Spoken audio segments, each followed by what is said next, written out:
That's like pointing to a map of modern day Rome and saying, look, because we can find Rome in the map and it's a small place in Italy, the Roman Empire never existed. The problem is you're talking about the end and I'm talking about the beginning.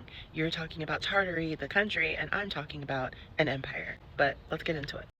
This is a map from 1570 and probably one of the last maps that actually shows the Tartarian Empire, but it was already in decline.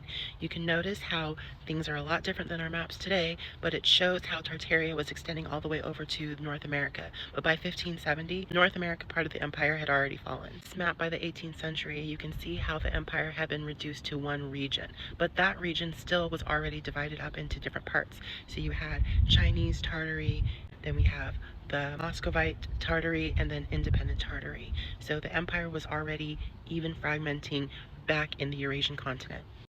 This map is from the 19th century, and by this point you can see that the area called Tartary or Tartaria has shrunk even more, and in the commentary the scholars are already saying how actually this map isn't correct because Japan was a kingdom and this was a kingdom and blah blah. And obviously you can look at our current world map where Tartaria, the Tartarian Empire, nothing is to be found. But you can also notice how this current world map also looks nothing like this map from the 13th century, or even this map from the 12th century. So when you point to one map and you say there's the proof, you are missing the story. The maps are the evidence of the collapse. The maps are the evidence of the erasure.